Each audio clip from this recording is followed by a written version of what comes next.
Amen. Amen and amen. Sige, once more, we'll recite that. Growing together. 1, 2, 3, go. Growing together. When there's life, there's growth. When there's growth, there's life. Hallelujah. Palakpakan nato sa batong buhing nga Ginoo.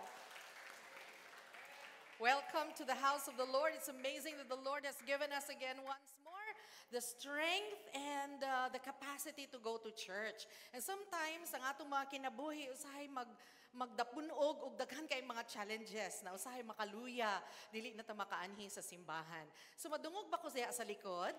Okay, Mampod. I hope atong live stream madungog na kunok.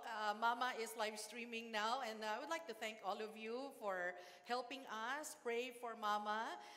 Medyo himsog na siya. Okay na iyahang gibati. And kailangan lang niya i-complete ang 30 days na magpahulay sa balay. But indeed, the Lord is our healer. He always heals our diseases. And I am also a recipient of that healing, and pati si Mama, and daghan gyud kaayong salamat sa inyong tanan. Once more, palakpakan nato atong buhi nga Ginoo is able to heal all of our diseases, not only physically but also spiritually. So, right now, I will be talking about the Spirit ignites our hearts. Our series still continues within this month up to November. And next Sunday, it will be our very own Dr. Mark Lihero who will speak the word of the Lord. So, palakpakan natin si Dr. Mark. Dr. Mark will be here speaking to us on Sunday. And of course, on the third Sunday, it will be Brother Roel Di Maya who will expound on the word of the Lord. But now, I will be talking about the Spirit ignites our hearts. Say it with me, the Spirit ignites our hearts. But pasabot, nagbagabaga ang atong mga kasing-kasing because of the Holy Spirit. Tingnan daw yung katupad, nagbagabaga baka igsoon. Amen. Manindog ta usab in the reverence of the word of the Lord. Kinahanglan ta magtindog no aron na ato ang maghatag respeto sa pagbasa sa pulong sa Ginoo. We will be reading chapter 2 of Acts verses 1 to 4. So let's start with verse 1. So when the day of Pentecost came, they were all together in one place. Suddenly a sound like the blowing of a violent wind came from heaven and filled the whole house where they were sitting. Verse 3, they saw what seemed to be tongues of fire that separated and came to rest on each of them. And all of them were filled with the Holy Spirit and began to speak in other tongues as the Spirit enabled them. And one verse in Hebrews 12:29, we shall read it. Our God is a consuming fire. May the good Lord add more blessings to the reading of His words. Magampo tanin yung tanan. Abba Father, we come before you through your Son, Jesus Christ, the Son of the living God. Holy Spirit, thank you for today. This is a day that you have made, and we will rejoice and be glad in it. You will speak to us, O God, and we will listen. We will listen very intently. Ignite our hearts and set our spirit free, that we may worship Thee all the more. Allow me, Lord Jesus, to speak on your behalf with clarity and authority in the precious name of Jesus Christ, the Son of the living God. Amen. Amen. Please sit down. Beloved Church of God Sasa family, today we stand under the banner of our theme, Family on Fire. And the Bible says, kaganina sa atong gibasa Hebrews 12 verse 29, our God is a consuming fire. Ang atong Ginoo is a consuming fire. When fire comes from heaven, it does not leave things the same. So kung ang kalayo nga gikan sa langit, kung mutug pa, kung mutug pa dinhi sa tagsa-tagsa na kinabuhi sa mga tao, it will not remain the same. It will transform, it will purify, and it will ignite. Si John Wesley nag-ingon, and I think I've mentioned that also 2 Sundays ago, catch on fire with enthusiasm, and people will come for miles to watch you burn. And that is the picture of the Pentecost. When the Spirit fell on the disciples, dito mabasa nato sa Acts chapter 2, their fire dili gyud matago. It spread like wildfire across Jerusalem and into the nations. So during that time, sa day of Pentecost, mao to siya ang sugod sa early church. Og ang fire nga nabati sa mga disipulo during that time, dili gyud matago. It does not remain hidden. So they came so powerful, they were transformed, and they were ignited. So ang question nato karon igsoon, are we burning with the fire of the Holy Spirit? Nagsiga ba ta sa Holy Spirit? Are we burning? Is our fire burning? Or our hearts has been grown cold? Nabugnaw ba ta? Nabugnaw ba ta?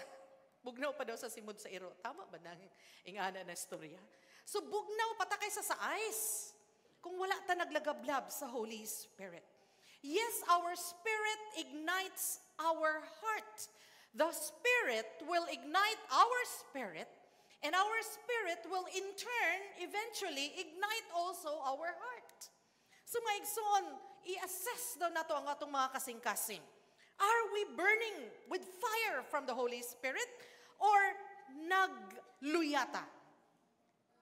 Nagluyata. Daghan ba ta kaayog mga ginaatiman sa atong mga balay, sa atong trabaho, busy ba ta kaayo sa ato ang mga negosyo, that we end up growing colder and colder each moment of every day? Or nagpabilin ba ta na nagsiga-siga diha sa atong buhi nga Ginoo, sa atong relasyon sa atong Ginoo? Billy Graham said, when the Spirit of God comes into a man, he sets his soul on fire for Christ. Hallelujah. And I would like to emphasize the word ignite. Say it with me, ignite. Ignain mong katupad. Ignite. So context sa Spirit, igniting our hearts is anapto. It means to kindle, to light, to set on fire. This word, anapto, literally is conveying the act of setting something ablaze. Posporo, kana gina-ignite nimo siya para musiga. So, but pasabot na ay power diha kay nganong musiga man siya. In the biblical context, ignite or ang iyahang Greek word anapto describes the Holy Spirit's work in kindling a fiery passion or renewal within the believer's heart, causing it to burn brightly with faith, zeal, and love of God. Kaya nga naman, kung tanawan nato ang context, ang root word manggod aning anapto is ana. Ana, it means in English, up or again. Kung i-combine ang duha, anapto, it means fanning the flame. Kanang magsugbaga, nga ipabaga nato. Ingana, picture na lang, nagsugba ta. Tapos ginapabaga nato siya. That is what we call anapto. We ignite the fire. It ignites the fire. It paints the vivid picture that is rekindling to produce a vibrant and glowing fire. And kaning a term, ignite, aligns perfectly with the idea nga ang Holy Spirit nag-awaken sa atoa. It is the power of the Holy Spirit to ignite our hearts, to align our inner being. Ang tanan ng mga believers will be set their hearts on fire for God's purpose. So ang purpose day niini nga ang Holy Spirit dapat naa sa atong kasing-kasing, naga-ignite gyud siya permanente sa atoa because kinahanglan i-glorify nato ang Ginoo, si Jesus Christ. This word appears in context sa 2 Timothy 1:6. Wala na ko nasulat din ha. But Apostle Paul naga-exhort sa iyahang spiritual son na si Timothy to fan into flame the gift of God. So translated as anapto, urging the stirring up of spiritual gifts and fervor. So in summary, ang Greek word is anapto, meaning to kindle, to light, to set on fire. And the Holy Spirit, ang context ani is the Holy Spirit igniting or rekindling our heart to believe in the Lord Jesus Christ all the more. It stirs our inner passion o gatong spiritual fire. This captures the vivid and powerful work of the Spirit igniting our hearts. So ang thesis nato karon, we will be talking about this this morning. It emphasizes, or ang gist karon nga atong pagahisgutan is that the Holy Spirit ignites our hearts like fire. Nga naman, because it will empower us for bold witness. It will purify us for holy living and filling us with a burning love for Jesus Christ. So tulo ni siya igsoona, ako lang i-emphasize. Daghan kaig mahimo ang fire of the Holy Spirit, but I'll just be singling out on these three. The fire of the Holy Spirit will empower us for bold witness. It will purify us for holy living and filling us with burning love for Jesus Christ. And as a family of God, kinahanglan we will burn brightly together for the glory of the Lord. Amen ba? Amen ba diya sa likod? Og diri pod sa ato bangan amen. Kita pamilya ta sa Ginoo. We should be united so that our hearts will continue to overflow with the fire of the Holy Spirit, and then we will love each other. Mao gini pinaka-importante. Now, let's go to the person of the Holy Spirit. Siguro mo ingon ang uban, mahadlok man ko anang Espiritu nga imong ginaingon, Ma'am Love. Dili gyud ta dapat mahadlok. Because the person of the Holy Spirit is co-equal with the Father and the Son. So, kung tanawon ninyo din himo ni atong declaration of faith, which means, kung unsa ginatindugan sa Church of God, naa din na nakasulat. The first declaration of faith, number 1, is that we believe in the verbal inspiration of the Bible. Mo na ang Biblia inerrant, which means walay error ang Biblia, because it is written by holy men of God and inspired by the Holy Spirit. Okay? Mo nang number 1 nato. And the number 2 declaration of faith nato is that we believe in one God, eternally existing in 3 persons. Say it with me, 3 persons. Namely, the Father, Son, and Holy Spirit. And so, our Holy Bible, ang atong Biblia nga naga-describe, nga ang Holy Spirit, dili siya butang. He is a person. The same as the Father and Jesus Christ the Son. Dili pud siya third degree or of lower degree, because pareho sila. They are co-equal with the Heavenly Father and the Son. And the Holy Spirit is a He. Dili siya it. Kay kung moingon kag it, butang siya. It's He. He is a person. He is a person when it says in John 14:25 to 26, He teaches, He guides, He comforts, and He also intercedes. Naa siya'y emotion, naa siya'y intellect and will. He possesses that. Babasa natin sa 1 Corinthians 2:10 to 14. And the Holy Bible nag-attest sa deity of the Holy Spirit. Say it with me, deity. D-E-I-T-Y. Ginoo gyud siya. Ginoo si Holy Spirit. Holy Spirit also possesses the attributes of deity such as omniscience, omnipresence, and omnipotent. Omniscience, which means He knows all. He knows everything. Wala siya na, dili siya ma-shock nga mo na inahitabo sa imuha. He knows everything. He knows your ins, He knows your outs. And omnipresence, He is present here sa atong simbahan and present also sa uban pa ng mga simbahan, sa mga simbahan nga nagasimba pod. He is also omnipotent. Omnipotence meaning He is all-powerful. He is all-powerful. And eternal. Eternal po siya. He is the Alpha and Omega also. He is the first and the last. He is equally associated with with other members of the Trinity. So, kita na mga Kristohanon, if we are indwelt by the Spirit, we are indwelt by God. Butuo ba ta ana? When the Holy Spirit is dwelling upon us, ang Ginoo nagadwell pod sa ato. Mao nang buot pasabot ana. He does works only God can do. And again, as I've mentioned earlier, the Holy Spirit teaches, nagatudlo, nagagiya, naga-comfort, naga-possess, na siya emotions, and intellect and will. So, kung tanawon nato dinhi sa John 14:25 to 26, basahon nato if you can read it, if you're able. These things I have spoken to you. This is Jesus Christ, by the way. This is Jesus Christ saying sa mga disipulo gisulat ni Apostle John.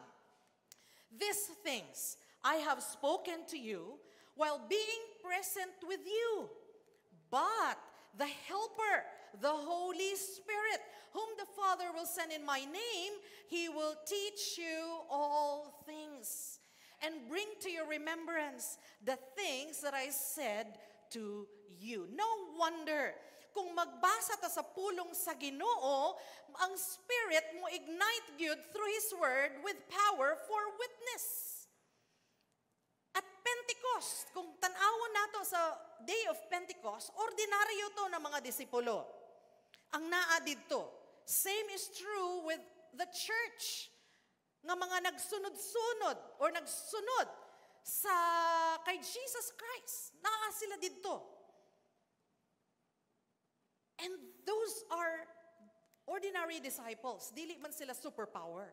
Nga nakuyog nila si Jesus. But once they were filled with the Holy Spirit, kaya you remember, apil si Peter dito. Naa siya dito. And Peter, who once denied Christ, preached with power. When the Holy Spirit came upon them, unsa ang initial evidence? Unsa initial evidence kung na-filled sa Holy Spirit, baptized sa Holy Spirit? Yes, speaking in other tongues or speaking with their own tongues.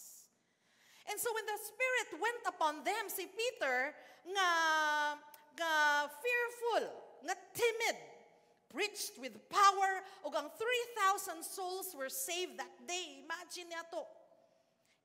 3,000 souls were saved that day. So dili ni siya human courage. It is Spirit-empowered boldness. Dili lang kutungod kay si Peter, nagsunod kay Jesus Christ, na siya dako kaayo na power or superpower na siya. No, it is because of the Holy Spirit nga nag-indwell sa ilahatanan. No wonder, 3,000 were saved that day. And kung musulti ta na the Spirit ignites us through His Word with power of the Holy Spirit, with power for witness, ang saybot pasabot ana, we will be a witness to prove that the truth abides in Jesus Christ. Jesus Christ is the way, the truth, and the life. Og dili ta makasulti ni ana kung wala ang Holy Spirit sa atoa. If we are not indwelt with the Holy Spirit. So Jeremiah 23:29 declares the Lord, "Is not my word like fire? Is not my word like fire? That when we meditate upon the scripture," unsay soap nato karon, 2 Kings chapter 18 talks about Hezekiah. And when we meditate on that, our hearts are ignited. Just like Hezekiah, nga nisimba gyud siya sa tinuod na Yahweh. And then we will be ignited by the power of the Holy Spirit when we meditate upon the Word of God. Nga naman, ang pulong sa Ginoo fuels our testimony and keeps our witness burning bright. Why? Because of the Holy Spirit. The all-powerful Holy Spirit is indwelling in us. And we become powerful witness to prove the truth about Jesus Christ. Even Gideon, usa ka biblical example. Si Gideon nga mahadlok nga siya ang gihimo na commander para mo fight sa Philistines, dili na siya mahadlok because of that Holy Spirit indwelt in him. So kita, mga igsoon, are we a family on fire? Are we a family on fire? Praise the Lord for that, amen. Or else, istoryahan na bitaw ni Sister Princess, tatong sa morning watch tong Friday, nagay mga times nga, usahay maluyang yun ta. But we are a family on fire. Kinahanglan magsigas-sigang yun ta sa atong relasyon diya sa Ginoo, pinaagi sa Holy Spirit. Ingna daw inyong katupad, nabay Holy Spirit diya sa imo ha, Brad, sister? And so Gideon, once timid, empowered by God's word and God's spirit, and he became a mighty deliverer. A.W. Tozer, one of the many popular evangelists and author, ingon siya, the spirit-filled life is not a special deluxe edition of Christianity. So dili siya elite na murag part sa atoa, but instead, it is part and parcel of the total plan of God nga kita, isa-isa sa atuan na nituo kay Jesus Christ will be on fire. Acts 1:8. Unsa gisulti din ha, but you shall receive power when the Holy Spirit has come upon you. When we accept Jesus Christ as our personal Lord and Savior, package ang Holy Spirit.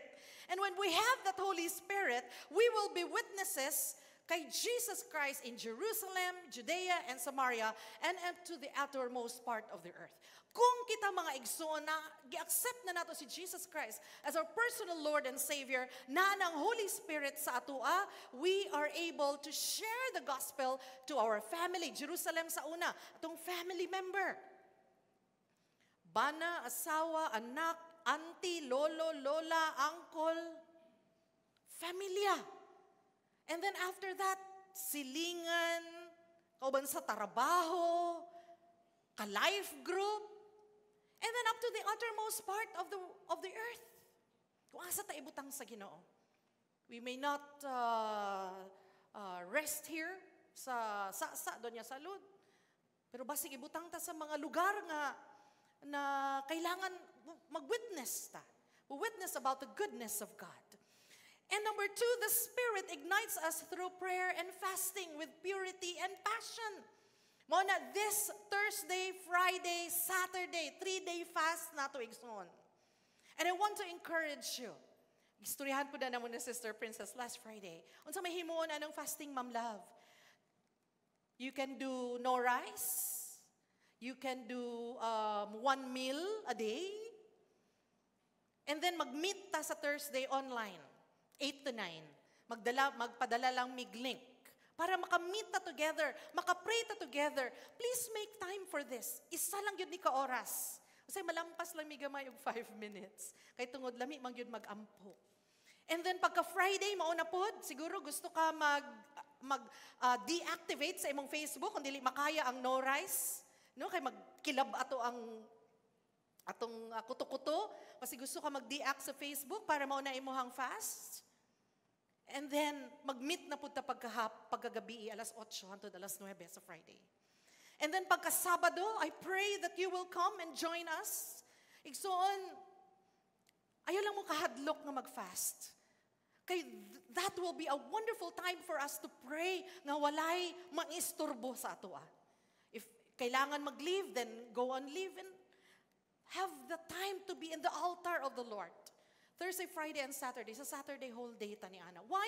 Because while the Spirit is igniting us through prayer and fasting with purity and passion, naa din ha ang fire nga mag-purify sa atoa. Fire purifies. The Spirit burns away sin, compromise, and lukewarmness so that we can live holy lives. Ang holiness is about passion for God. Say it with me, passion for God. When the Spirit burns within us, kung ang Holy Spirit nag-burn within us, we desire what pleases God. So kung ang gina-desire nato, ang gina-want nato, dili ga-please, dili ga-palipay sa Ginoo, unsay but pasabot ni Ana. We are filled with the evil spirit. Kaya kung filled ta with the Holy Spirit, ang gusto nato, katong mapalipay ang Ginoo. Pero kung atong ginahimo, permanente, nga dili makalipay sa atong Ginoo, we are now filled with, of course, the whole evil spirit.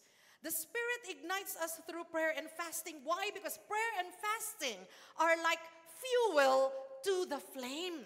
It will draw us closer to God's presence. And in Luke 24:32, it shows us that prayerful fellowship with Jesus causes our hearts to burn. What does the Holy Spirit do? According to John Piper, let's, dito pa tayo sa pikas na slide. The Holy Spirit comes like fire, according to John Piper. It burns away our pride and bringing passion for God's glory. At this time, medyo madugay-dugay ko gamay, kaya na ako'y gusto na i-illustrate. Nakita na ako ni usa ka illustration para maka-drive out ko unsa ang buot pasabot na ako niini. That when the Holy Spirit's fire is within us, it will purify our body, our soul, and our spirit will align with Jesus Christ. Will align with God. Okay. Mangayo lang ko gamay na time. Tapos, mangayo ko tulo ka volunteers. Diyan, mga can you come up front? And Vernice Palihog, diri, come up front. And Lavelle Palihog, come up front. Para lang ma-emphasize na ko ang akong point. Okay. Thank you. Kani spirit, ayan, soul, and the body. So, kita mga igsoon, according to John Piper, do nagyoy pride. No, nagyoy pride. Na kung wala ang Holy Spirit sa ato, kung wala ang Holy Spirit nagasulod sa atong spirito, unsay mo gawas? Ang flesh ang magawas. And pride is the outworking of the flesh. Pride is the outworking of the flesh. Sa sunod na slide, nag-ingon sa 1 Corinthians 6:19-20. Can I have that slide, please? Do you not know that your body is the temple of the Holy Spirit, who is in you, whom you have from God, and you are not your own, for you were bought at a price. Therefore, glorify God in your body. Tama ba? Ang body, gihatag ni siya sa Ginoo sa atua because we are in touch with the physical world. Diba? Kaya nga naman, ay 5 senses ang body. Unsa ang 5 senses? Seeing, hearing, feeling, tasting, napa isa? Smelling. So our body can be in touch with the physical world. And then, after that, ang soul, dili lang tripartite being manggudtan. Atay body, naapot tay soul. Kabalo mo unsay sulod sa soul.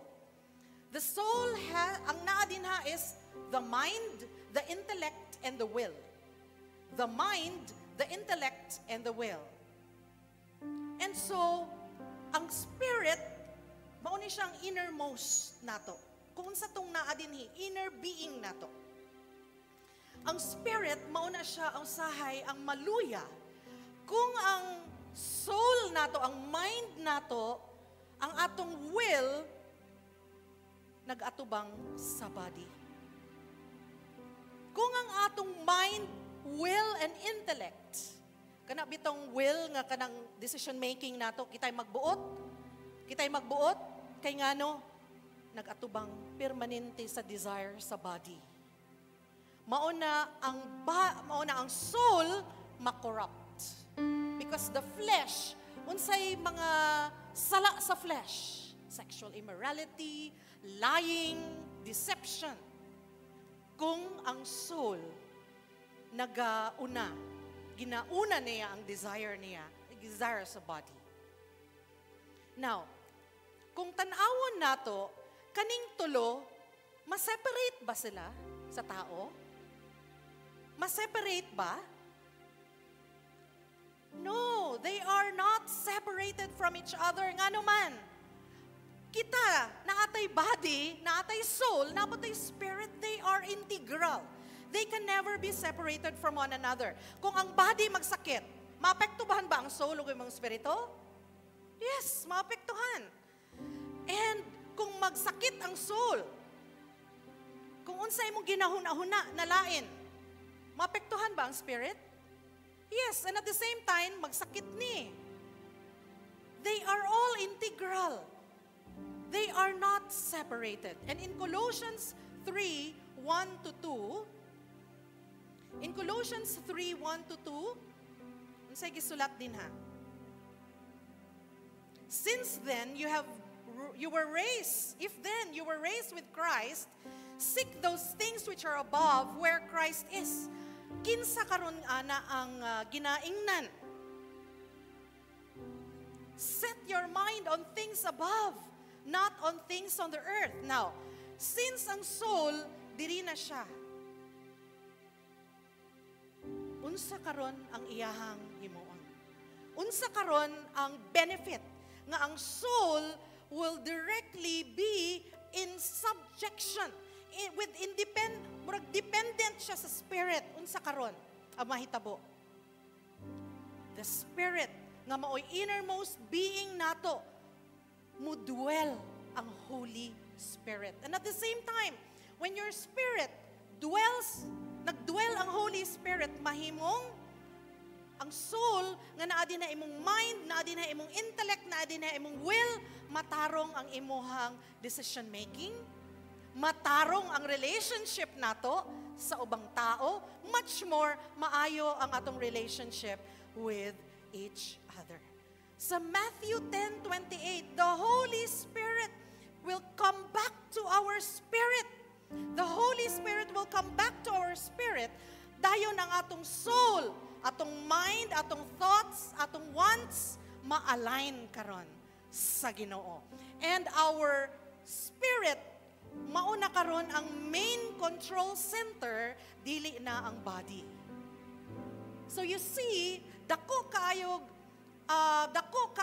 og importansya og significance kung ang atong soul, atong mind, atong intellect, atong will naka-align sa pulong sa Ginoo, naka-align sa Holy Spirit, naka-align sa atong Ginoo. Thereby, kaniyang atong spirit will now conform to the Spirit of the Lord. Amen ba? Thank you very much po. Thank you. Thank you so much. Thank you so much. And we praise the Lord because the cross,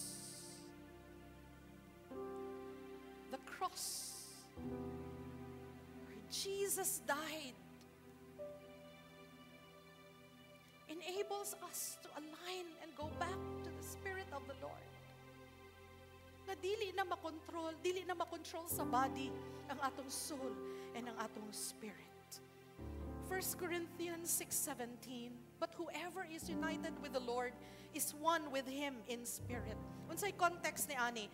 For several verses before verse 17, ang nakasulat dito is kung ang isa ka tao na nakipag-sex sa usa ka prostitute, that person is united with the prostitute.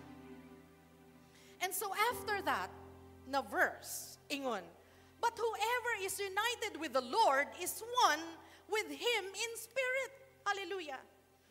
So pag-ingon ako kaganina, this spirit of ours, kaning innermost being nato, if the Holy Spirit is igniting us, we will never be away from the Lord.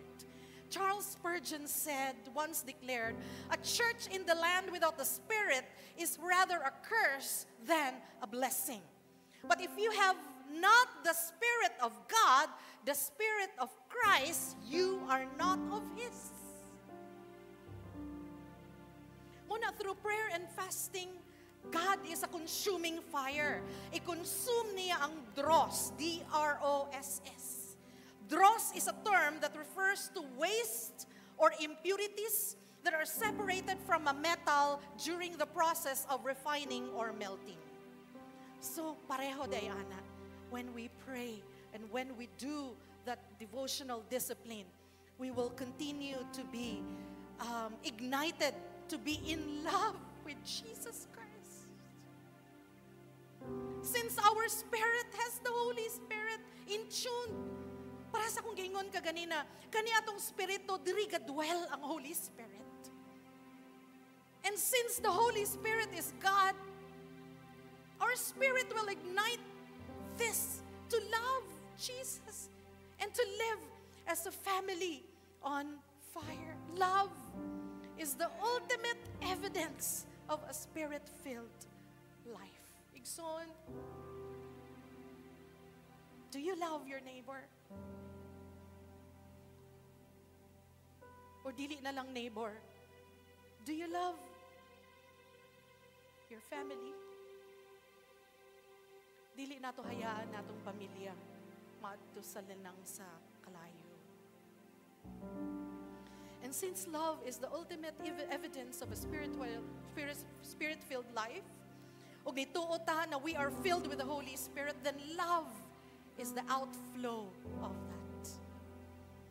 And not only i-love nato atong neighbor or ato ang pamilya, unang-una, we should love our God. And our response song would speak of that. And may our response song called How Much Do I Love You speaks of how we love the Lord each moment of every day. Do we have the Holy Spirit, Ikson? Then we should love Jesus all the more. Once more, I will ask you, do you have the fire of the Holy Spirit? Do you love Jesus Christ? Do you love our Heavenly Father? We are going to sing a love song to Jesus, who died on the cross for your sin and mine. We're going to sing a love song to Jesus na mao'y nag-usab sa atong kinabuhi. Kaya kung wala tagi-usab, unsa na lang ang atong pamilya, unsa'y dangatan sa atong mga anak. And I want all of us to sing this love song to Jesus. Have ever wondered how much I love you? Every day I'll stand in your presence, giving all to you. I'll never want to. I'll never want to be far away from you. When I go astray, when I go astray, I find your love reaching out to me. Jesus, I'm in love with you. Jesus, I'm in love with you. Take me deeper, deeper in love with you.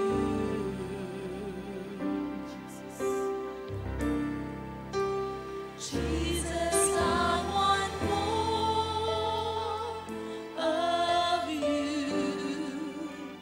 Jesus, I want more of you. Draw me closer.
tanan.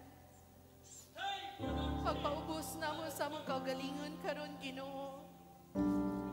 Nagapasabot nga among akong gugma kanimo Ginoong Dios, wala ko'y pagluban sama sa imong paghigugma kanamo.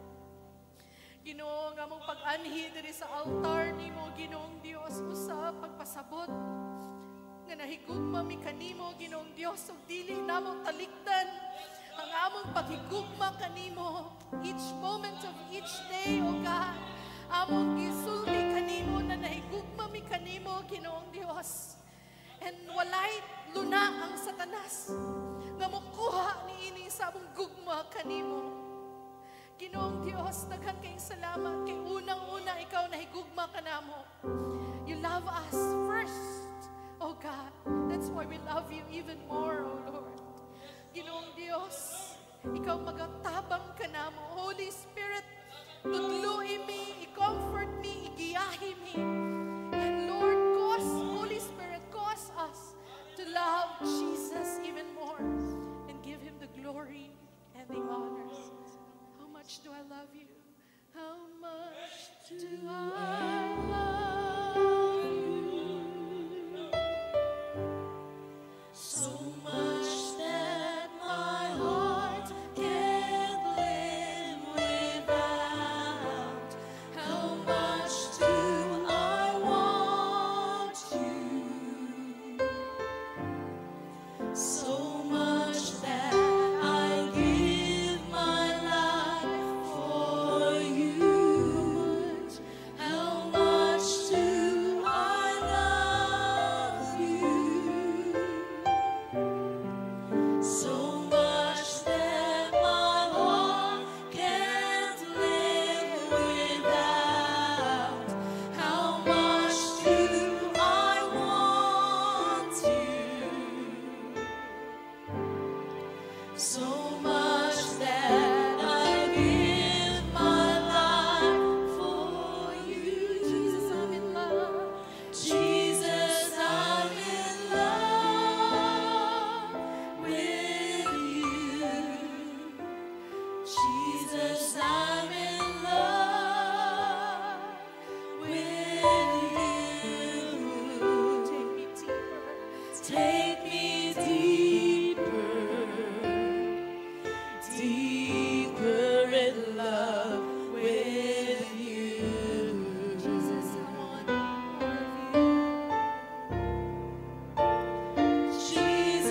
I want more of you. Jesus, I want more of you. Jesus, I want more of you.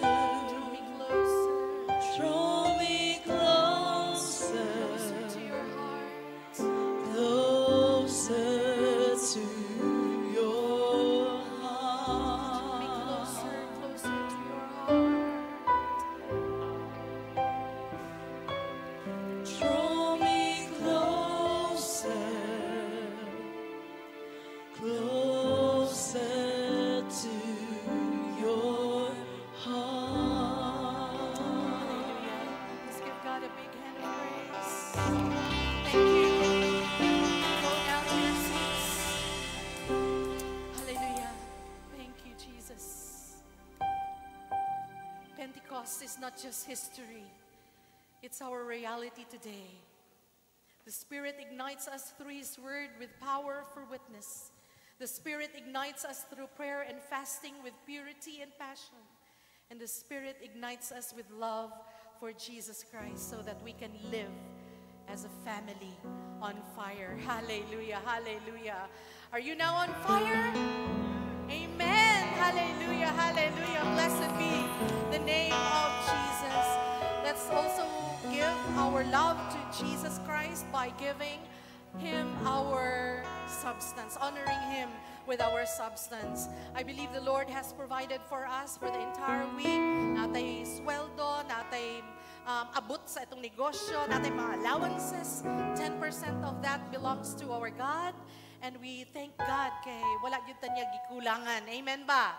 Wala gyud ta nagkulang. Amen? Because Jesus provided for all. of our needs. Okay? Ato ning itaas sa atong mga kamot ug ang atong mga tithes and offerings, love offerings sa Ginoo while we recite our declaration. This is a new season and a new opportunity to give generously and cheerfully, trusting in the Lord's promises. With faith-filled heart, I declare, in the name of Jesus Christ, financial blessings, favor, and breakthrough are upon me and upon the members of this church. This is a year of abundance, provision, and increase. I will remain faithful in supporting the work of God and committed to doing His will. I give cheerfully, knowing that God will supply all my needs. I declare breakthrough in our businesses, breakthrough in our jobs, breakthrough in our families. The sources of my income are protected and the work of my hands is blessed. As I sow into His kingdom, I will reap a bountiful harvest by the power of Jesus Christ. Hallelujah. Ginoong Dios, dako gyud kayo among pagpasalamat diha kanimo kay kanunay matag adlaw, matag bulan, wala gyud ka nagkulang sa amoa. You are indeed our great provider. You provide everything, oh God, financially, materially, and giving us also, Lord, good health physically, and also, Lord, mentally and emotionally, oh God, in tune permanente sa imoa, and even, Lord, spiritually, oh God, naglagablab gyud among paghigugma diha kanimo. Thank you, Lord, for blessing these tithes and offerings. Will you multiply this for the expansion of your kingdom? Thank you, Lord. In Jesus' most powerful name, everybody will say amen. Let's now place our tithes and offerings at the offering glass bin o sa itong mga baskets near you as we sing the song, Walang Hanggang Magpupuri Sa'yo. Walang hanggang magpupuri sa'yo.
Will be with us now and forevermore. And the people of the Lord will say, Amen and Amen. Thank you kayo mga igsoon. God bless you.